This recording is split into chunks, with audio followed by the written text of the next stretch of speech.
ದೇಶದಾದ್ಯಂತ 79ನೇ ಸ್ವಾತಂತ್ರ್ಯ ದಿನಾಚರಣೆಯ ಸಂಭ್ರಮ ಮನೆ ಮಾಡಿದೆ. ನಾಡಿನ ಮನೆ ಮನದಲ್ಲೂ ಕೂಡ ತ್ರಿವರ್ಣದ ರಂಗು ಬೆಳಗ್ತಾ ಇದೆ. ಕೆಂಪುಕೋಟೆಯಲ್ಲಿ ಧ್ವಜಾರೋಹಣಕ್ಕೆ ಕ್ಷಣಗಣನೆ ಆರಂಭ ಆಗಿದೆ. ಈ ಬಾರಿ ನವಭಾರತ ಅನ್ನುವಂಥ ಘೋಷವಾಕ್ಯದಡಿ ಸ್ವತಂತ್ರ ದಿನವನ್ನ ಆಚರಿಸೋದಕ್ಕೆ ಇಡೀ ಭಾರತೀಯರು ಮುಂದಾಗಿದ್ದಾರೆ. ಧ್ವಜಾರೋಹಣವನ್ನ ಪ್ರಧಾನಿ ನರೇಂದ್ರ ಮೋದಿ ನೆರವೇರಿಸಲಿದ್ದಾರೆ. ಕೆಂಪುಕೋಟೆ ಈ ರೀತಿಯಾಗಿ ಸಜ್ಜಾಗಿದೆ.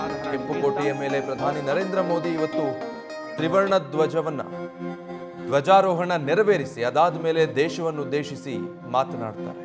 ನಮ್ಮ ಹೋರಾಟಗಾರರ ತ್ಯಾಗ ಬಲಿದಾನ, ದೇಶಕ್ಕೆ ಸ್ವಾತಂತ್ರ್ಯ ಸಿಕ್ಕಂತಹ ಪರಂಪರೆ, ಇಲ್ಲಿವರೆಗೂ ಭಾರತ ಬೆಳೆದು ಬಂದ ರೀತಿ, ಇನ್ನು ಮುಂದಕ್ಕೆ ಭಾರತಕ್ಕಿರುವಂತಹ ಗುರಿ ನವಭಾರತ ಅನ್ನುವಂತಹ ಘೋಷವಾಕ್ಯದಡಿ ಇವತ್ತಿನ ಸ್ವಾತಂತ್ರ್ಯ ದಿನಾಚರಣೆಯನ್ನು ಆಚರಿಸಲಾಗ್ತಾ ಇದೆ.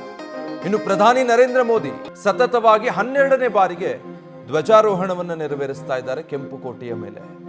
ಆ ಮೂಲಕ ಅತಿ ಹೆಚ್ಚು ಬಾರಿ ಧ್ವಜಾರೋಹಣ ನೆರವೇರಿಸಿದಂತಹ ದಾಖಲೆಯನ್ನ ಪ್ರಧಾನಿ ನರೇಂದ್ರ ಮೋದಿ ಇವತ್ತು ಮಾಡಲಿದ್ದಾರೆ. ಅದಾದ ಬಳಿಕ ದೇಶವನ್ನುದ್ದೇಶಿಸಿ ಮಾತನಾಡ್ತಾರೆ. ಏನೆಲ್ಲ ವಿಚಾರಗಳ ಬಗ್ಗೆ ಇವತ್ತು ಪ್ರಧಾನಿ ಪ್ರಸ್ತಾಪಿಸ್ತಾರೆ ಅನ್ನುವಂಥದ್ದು ಕುತೂಹಲ ಇದೆ. ಈ ಕಾರ್ಯಕ್ರಮದಲ್ಲಿ 5,000 ಮಂದಿ ಭಾಗಿಯಾಗ್ತಾ ಇದ್ದಾರೆ. ಈ ಬಾರಿ ಆಪರೇಷನ್ ಸಿಂಧೂರವನ್ನ ಪ್ರತಿಬಿಂಬಿಸುವ ರೀತಿಯಲ್ಲಿ ಆ ಥೀಮ್ನಲ್ಲಿ ಸ್ವತಂತ್ರ ದಿನಾಚರಣೆಯ ಸಂಭ್ರಮ ಇರುತ್ತೆ. ಅದಕ್ಕಾಗಿ ಈಗಾಗಲೇ ಸಿದ್ಧತೆಗಳು ಕೂಡ ಆಗಿದೆ. ರಾಷ್ಟ್ರ ರಾಜಧಾನಿ ದೆಹಲಿಯ ಕೆಂಪುಕೋಟೆಯಿಂದ ಈ ಬಾರಿಯ ಸ್ವತಂತ್ರ ದಿನಾಚರಣೆಗೆ ಯಾವ ರೀತಿ ಸಿದ್ಧತೆಗಳಾಗಿದೆ ಅನ್ನೋದರ ನೇರ ದೃಶ್ಯಗಳನ್ನ ನೀವೀಗ ಗಮನಿಸ್ತಾ ಇದ್ದೀರಿ.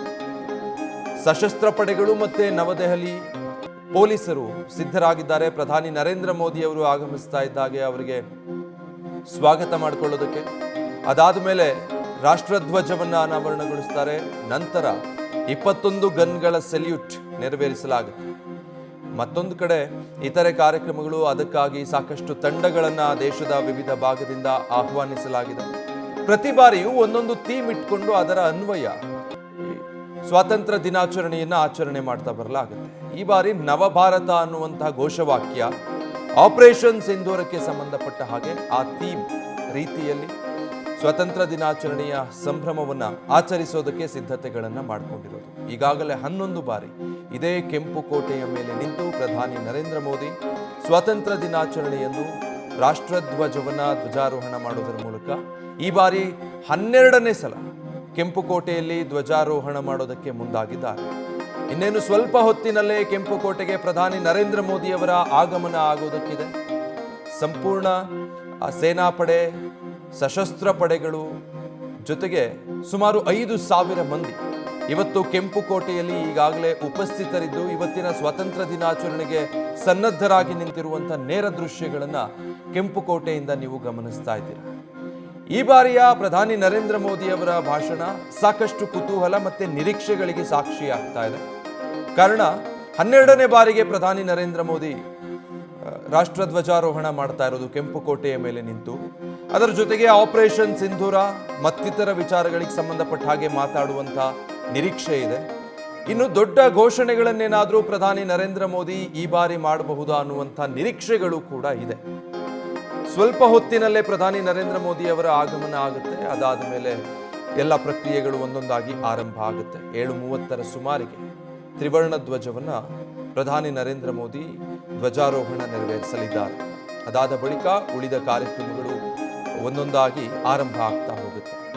11 ಬಾರಿ ಪ್ರಧಾನಿ ನರೇಂದ್ರ ಮೋದಿ ಇದೇ ಕೆಂಪುಕೋಟೆಯ ಮೇಲೆ ನಿಂತು ಪ್ರತಿ ಬಾರಿಯೂ ಕೂಡ ದೇಶವನ್ನ ಯಾವ ದಿಕ್ಕಿನಲ್ಲಿ ಕೊಂಡೊಯ್ಯಬೇಕು, ಮುಂದಿನ ದಿನಗಳಲ್ಲಿ ದೇಶದ ಯುವ ಸಮೂಹ ಯಾವ ರೀತಿ ಎಚ್ಚರಗೊಳ್ಳಬೇಕು, ನಮ್ಮ ದೇಶಕ್ಕೆ ಸ್ವಾತಂತ್ರ್ಯ ತಂದುಕೊಡೋದಕ್ಕಾಗಿ ಎಷ್ಟೆಲ್ಲ ತ್ಯಾಗ ಬಲಿದಾನಗಳಾಗಿದೆ, ಸ್ವಾತಂತ್ರ್ಯ ಹೋರಾಟಗಾರರ ಪರಂಪರೆಯನ್ನ ಯಾವ ರೀತಿ ನಾವು ಸ್ಮರಿಸಿಕೊಳ್ಬೇಕು, ದೇಶದ ಬಗ್ಗೆ ಇರಬೇಕಾದಂತಹ ಗೌರವ ಮತ್ತು ಕೃತಜ್ಞತಾ ಭಾವ ಹೇಗೆ ಜಾಗೃತಗೊಳ್ಳಬೇಕು, ಈ ಎಲ್ಲ ವಿಚಾರಗಳಿಗೆ ಸಂಬಂಧಪಟ್ಟ ಹಾಗೆ ಸಾಕಷ್ಟು ಬಾರಿ ಮಾತಾಡಿದ್ದಾರೆ. ಇವತ್ತು ಪ್ರಧಾನಿ ನರೇಂದ್ರ ಮೋದಿ ರಾಷ್ಟ್ರವನ್ನು ಉದ್ದೇಶಿಸಿ ಮಾಡಲಿರುವಂತಹ ಭಾಷಣ ಕುತೂಹಲಕ್ಕೆ ಕಾರಣವಾಗಿದೆ. ಆಪರೇಷನ್ ಸಿಂಧೂರದ ಥೀಮ್ ಕಂಡು ಬರ್ತಾ ಇದೆ. ಭಾರತದ ಯುದ್ಧ ನೌಕೆಗಳು ಆಗಸದಲ್ಲಿ ಹಾರ್ತಾ ಇರುವಂಥದ್ದು, ಸೈನಿಕರಿರುವಂತಹ ಆಪರೇಷನ್ ಸಿಂಧೂರ ಥೀಮ್ನ ಅಲ್ಲಿ ಅನಾವರಣಗೊಳಿಸಲಾಗಿದೆ.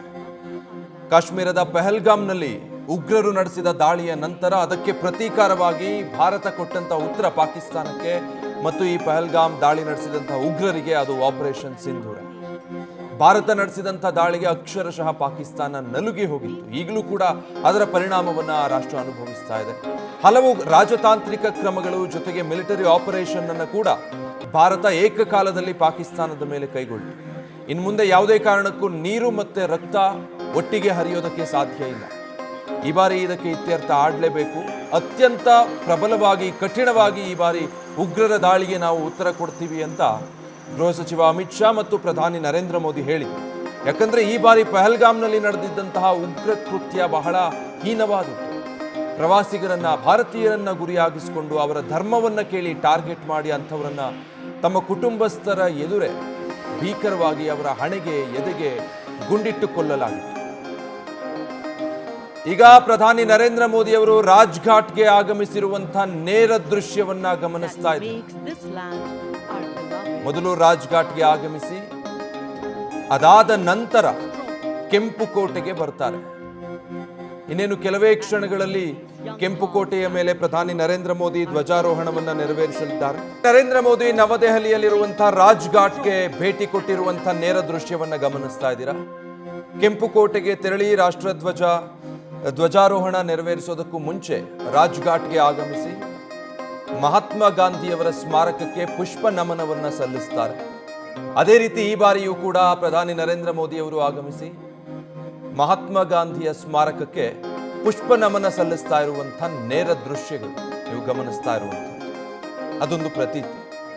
ನೇರವಾಗಿ ಕೆಂಪು ಕೋಟೆಗೆ ಹೋಗಿ ಧ್ವಜಾರೋಹಣ ಮಾಡೋದಕ್ಕೂ ಮೊದಲಿಗೆ ಮಹಾತ್ಮ ಗಾಂಧಿ ಸ್ಮಾರಕದ ಬಳಿ ಬಂದು ಅವರನ್ನ ಗೌರವಿಸಿ ಪುಷ್ಪ ನಮನವನ್ನ ಸಲ್ಲಿಸಿ ಅದಾದ ಬಳಿಕ ಅಲ್ಲಿಂದ ಕೆಂಪು ಕೋಟೆಗೆ ತೆರಳುತ್ತಾರೆ. ಕೆಂಪು ಕೋಟೆಯಲ್ಲಿ ಸಕಲ ಸಿದ್ಧತೆಗಳೀಗಾಗಲೇ ಆಗಿದೆ.